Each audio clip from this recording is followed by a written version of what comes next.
Let me tell you what happened to me just 2 days ago. I got a call from someone who wanted me to transfer 20 lakh rupees to him. Remember, 20 lakhs. Serious, in a very official sounding voice, as if he was a high ranking police officer. The guy knew my Aadhaar card number and he claimed that my Aadhaar was linked to a narcotics, as in a drug scam. He made it sound very convincing. He knew enough and more about me, my name, my Aadhaar number, where I stay, where I work, and even the details of my family members. It's quite a very, very scary. Given that I look after financial crime in a bank, I obviously saw what was happening and that it was a scam. But many people may not necessarily be able to spot this as a scam. And that is when they get trapped in a web of fear, of confusion, and constant pressure to sit in front of a computer screen, not move even an inch without the fraudster's permission, and the fraudster would keep asking you information with respect to the monies that you have, the accounts that you hold, and whether you have the ability to transfer that money to an account that the fraudster would want you to transfer to. Remember, this has happened to many people, and interestingly, it's not just the less educated or the less aware of the law. Highly educated people, senior bankers, high-ranking government officials, billionaire businessmen have fallen prey to this scam. Yes, I'm talking about the scam called as digital arrest.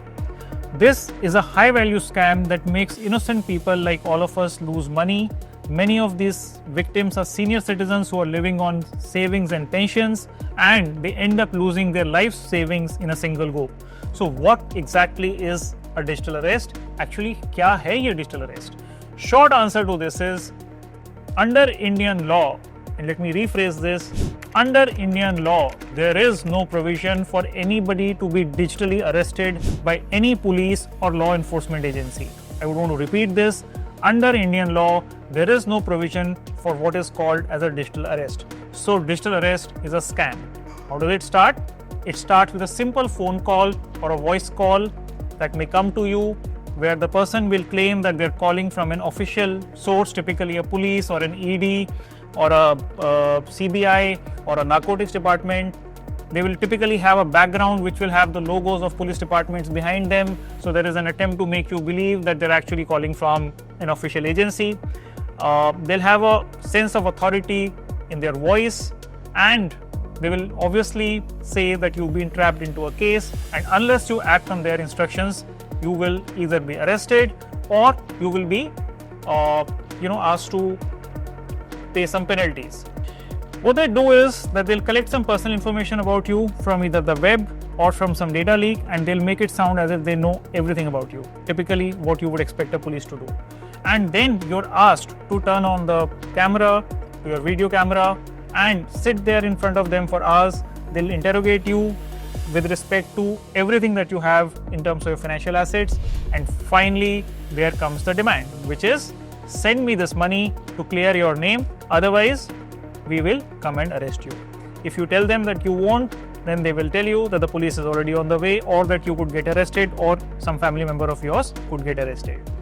They'll typically also send you fake arrest warrants over popular messaging apps and make it sound as if the chances of you getting arrested are almost next to 100%.